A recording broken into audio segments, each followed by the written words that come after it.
Right, here is an interesting topic. Globally, several students graduate every year. The moment they come out of their colleges, what inspires them? Are they more leaning towards being a Henry or a fire? That is the question that we would like to address and why things are what they are.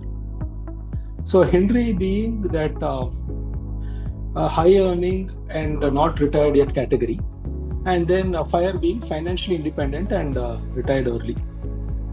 So the motivation for both of them are actually quite different, and the reasons are also more to do with the social proofing, as we subsequently understand.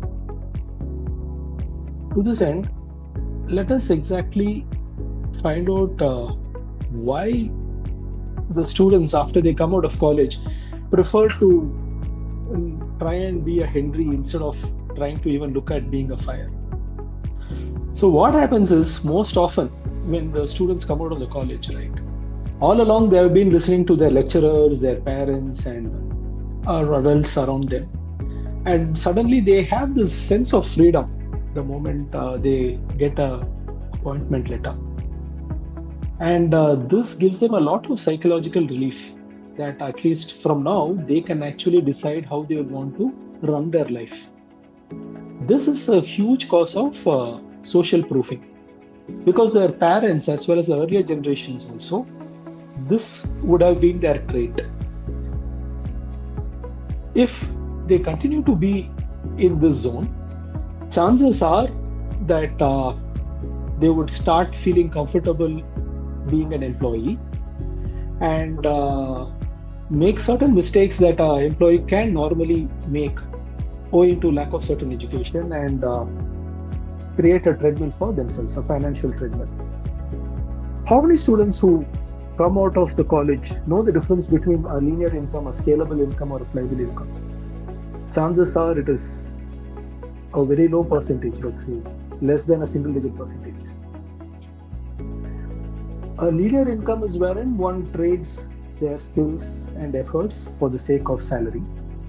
A scalable income, for example, can be, let us say, one person authors a book and gets it published through Amazon for it to be available in Kindle and receives royalty whenever the book is being purchased. A flywheel income is more nuanced and complex, but one can actually put it this way. Let us say that there is a cash flow asset. Let us say a business with a cash flow which is profitable, and then the owner of the business goes to the bank and shows the net operating income and is able to generate capital, pledging the business. And with this capital, he reinvests in the business and generates more capital. This creates a positive cash flow for the enterprise, and the owner of the enterprise pays back the due that he needs to be paying to the bank regularly. But these concepts are seldom taught in an institution, even for that matter, even for a financial specialization based course content. So what happens is, when a student comes out of college, chances are that he or she would focus more on linear income and try and strive to get a higher paying linear income. So we'd like to quickly address why this is the case, where even the education system does not seem to have helped the students, and even afterwards, even after the student has hit the workforce, why is it that they don't seem to be looking for any financial independence, but they seem to be comfortable? That is something that we need to answer. And for that, we will have to quickly look at the way our system operates. See, our education system globally has been there for eons. Folks like, in those days when industrial age, during the times of the industrial age, right, like the Rockefeller and visionaries of that kind, they wanted to create institutions where they generate a workforce that will work for them. Fortunately or unfortunately, the same theme seems to be continuing even till date, because the funding of our universities are by and large from these corporates, in some form or the other. And hence, they would want a workforce that can address their employment needs. So that seems to be the real reason why in the education system today, we don't have the content that will help the student to become financially independent. That does not seem to be the case. And hence, linear income, no training in money, no psychological preparation of dealing with wealth, market cycles, what is an investment, what is an asset, what's a liability. The way a person who is trained financially, the way he or she would try and address that would be very much different from that of a businessman. For a businessman, it is very simple. An asset is something that puts money into his or her pocket, and a liability is the other way around. But you ask for a financial person, and then they would come up with a certain other complicated and a deeper meaning for this terminology that actually can be of little sense for the common man to understand. For example, even a car which is loaned or even a house which is loaned is being characterized as an asset. But in reality, we know that if a person is living in a house as well as owns a car for his or her personal use, it actually takes money from his or her pocket, right? So these are all the common pitfalls that are there, which is not being addressed by the education system.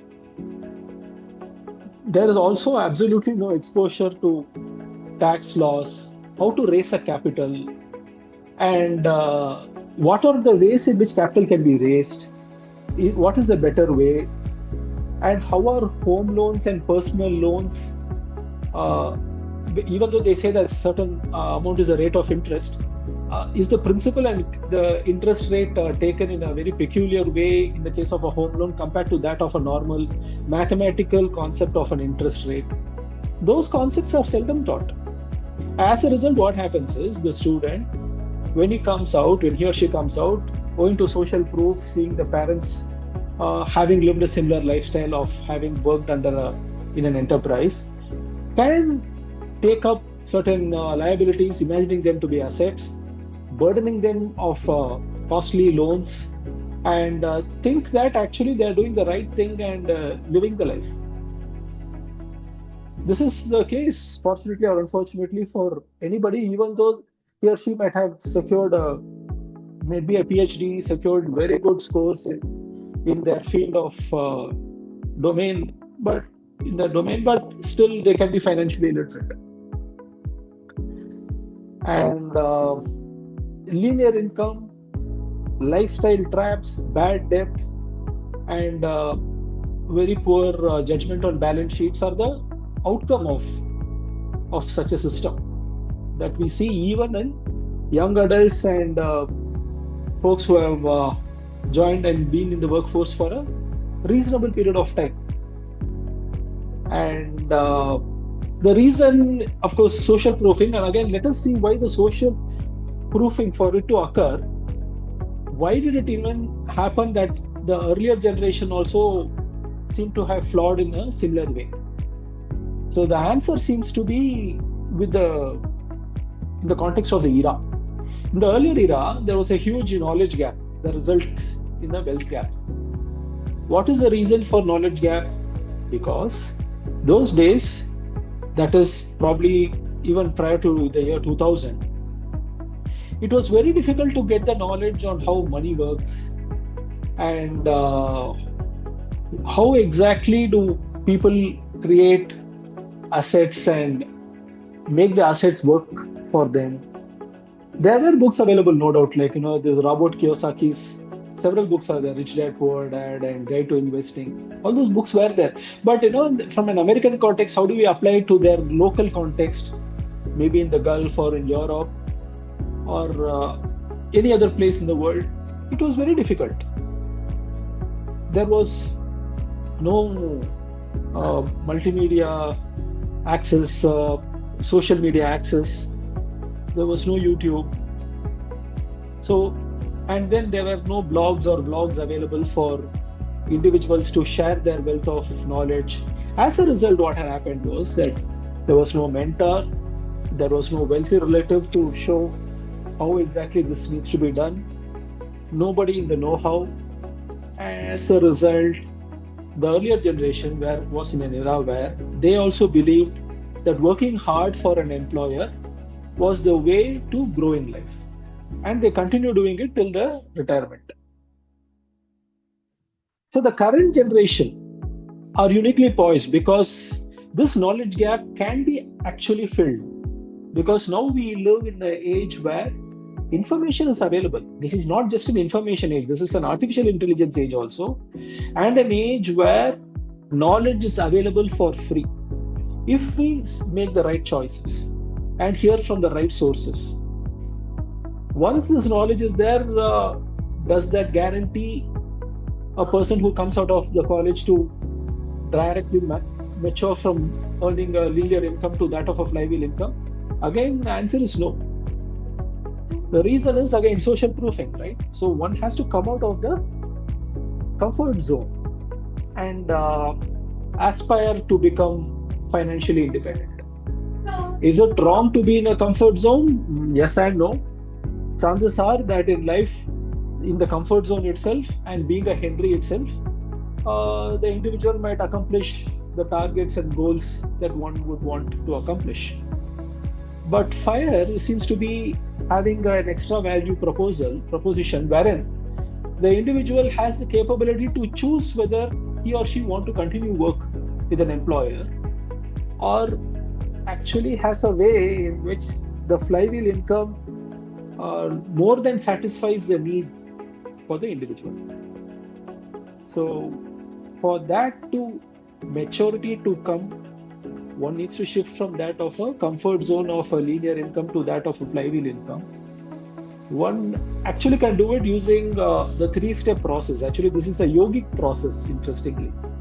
It is called Shravanam, Mananam, and Nrityasam. Shravanam means listening. You need to listen to the right sources. Mananam is contemplation. You reflect upon what is being taught. To put it in loose words, it is the capability to summarize what is being heard in a nutshell to someone else and to one's own self. And Nididhyasam is practice.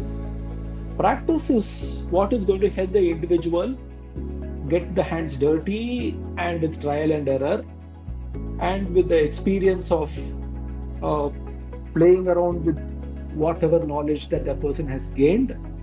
With time, gains expertise and it becomes a living reality.